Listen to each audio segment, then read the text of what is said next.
መዳሟ ጠንቋይ ቤት ትሄድና ምን ይላታል ጠንቋዩ? ያንቺ ሰራተኛ ነች ልጅሽ ላይ አይን የሆነችው ሰራተኛዋ ካልተገደለች ልጅ አትድንም ትባላለች። ሰላም እንዴት ናችሁ? ልኝ ደህና ናችሁ ወይ? እኔ ደህና ነኝ አልሐምዱሊላህ። ሜሪት ዩኒ ከዋና ስቱዲዮ ከመዳም ኩሽና። እንግዲህ አዲስ ሳዑዲ አረቢያ ውስጥ የተፈጠረ ጉዳይ ልንገራችሁ። በእርግጥ ያው ረመዳን ውስጥ ነበረው 2 ወር ሆኖታል። ግን ያው ልንገራችሁ የሰማችሁትም እንግዲህ ሰምታችኋል። ቪዲዮን እንግዲህ ላይክ ሼር ሰብስክራይብ በማድረግ ጀምሮ ሀሳባችሁ እንደዛም ኮሜንት ላይ ሳውቁኝ እና ምን ሆነች እቺ ልጅ ከመጣች 10 ወሯን 1 አመት ነው። እዚህ ደማም ነው የምትኖረው። የመዳሟ ልጅ ትታመማለች። የመዳሟ ልጅ ስትታመም ጠንቋይ ነው እንትን የሚሉት የሚቀልቡት ሰዎቹ። ጠንቋይ ቤት ስትሄድ ሰራተኛሽ ነች አይን የሆነችባት ሰራተኛሽ ካልሞተች ያንቺ ልጅ መዳን አትችልም ትላታለች። ከዛ በኋላ ልጅቷ ይሄን ትሰማና አምልጣ ትወጣለች። እስቲ ቆይ አንድ ቪዲዮ ላሰማችሁ። ይኸውልሽ ቁመቱን የሆነ ራስህ ሹፊ ቁመቱን ይገባ እና በዚህ ቁመት አሁን አንድ ሰው መታነቅ ይችላል።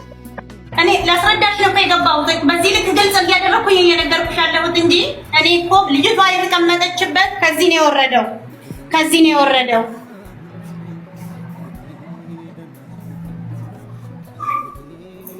ይሄ እኮ ሳውዲ መጥቶ በስነ ስርዓት ማንኛውም መጥቶ ማየት የሚችልበት ካሜራ ቦታው ላይ አለ። መዲና እኔ ያልኩሽ እኮ እናቴ አንቺ ቁሚ፣ ምንድነው ችግርሽ ብታሳይኝ? አንቺ ብትቆሚና ካሜራውን አዙረሽ እኛ ባይናችን አይተን ብንፈርድ፣ ባይናችን አይተን ብንገምት፣ አንቺ ካሜራውን አዙረሽ ግድግዳ ተደግፈሽ ትቆሚያለሽ። እኛ ርቀቱን ከቧንቧው ማሰሪያው እስከ መሬት ያለውን እንለካው፣ ባይናችን መለካት እንችላለን እኮ ማንም ሳይቆምልን።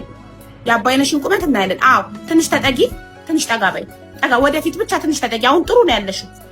ጠጋ በቃ ጋይስ እዩዋትችን ቧንቧ፣ የቧንቧ ውሃ መዝጊያና መክፈቻውንና መሬቱን ይዩት ርቀቱን።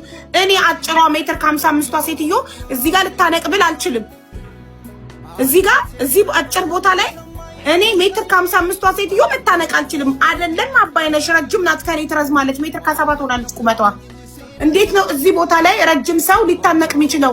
ቧንቧ ላይ ሻሽ አስሮ የተገኘችው ቁጭ ብላ ነው። ቁጭ ብላ ሻሿ ላይ ሆኖ ፊቷ ወደ ግድግዳው ዞሮ ነው ቪዲዮ የቀረጿት።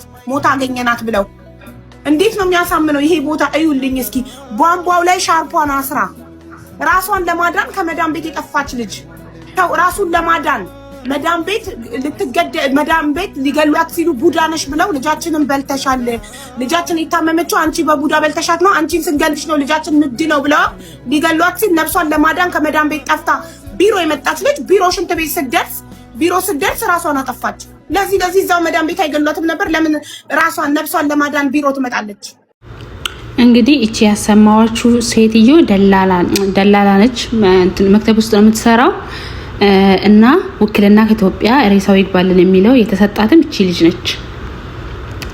እና እዚህ አዲስ በወጣ ህግ አሉ ሬሳ ከ1 ወር በላይ ከ20 ቀን በላይ ከቆየ ይቀበራል አሉ። ማንኛውም ሰው ሞቶ ሬሳ ስለበዛ ይቀበራል አሉ። ግን እቺኛዋ ውክልናውን ወስዳ እዛ ሄዳ ሳትጠይቅ ቀርታ ደግሞ አያችሁ ቪዲዮ ላይ ራሱ ድርቀታ በቃ ልክ እሷ የገደለቻት እንኳንም ሞተች እንኳንም ትሙት ያለች ይመስል እንደዚህ አርጋት የራሷን ዜጋ የራሷን ሰው እንደዚህ አርጋ አስገደለቻት ማለት ነው።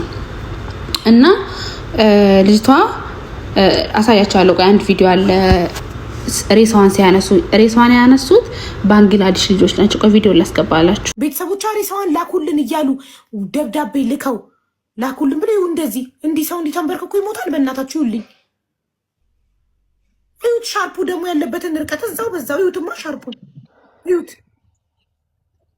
ቆራጯ አንድ እጇ ላይ ፌስታል ጠብልላለች፣ በዛኛው እጇ ይዩት።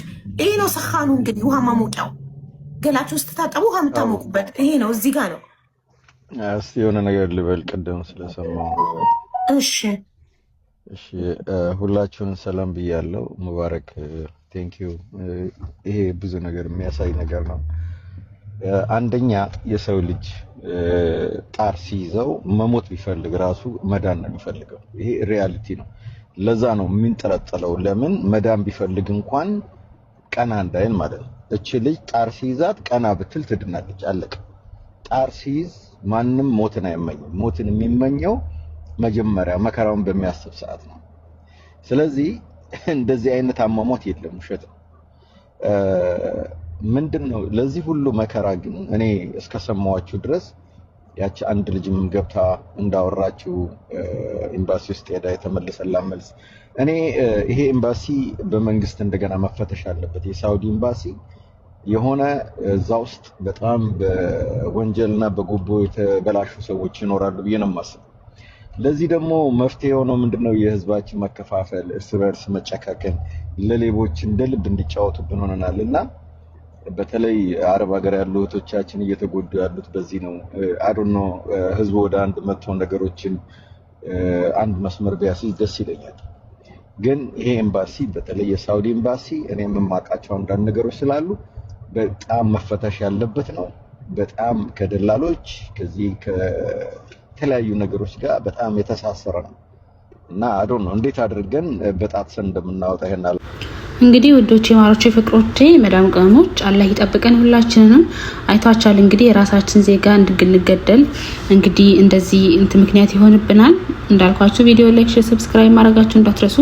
በየሃይማኖታችሁ ሁላችሁም ዱአ አድርጉ። ሁላችንም በሰላም እንደመጣን በሰላም እንዲያስገባን። ወዳችኋለሁ። ባይ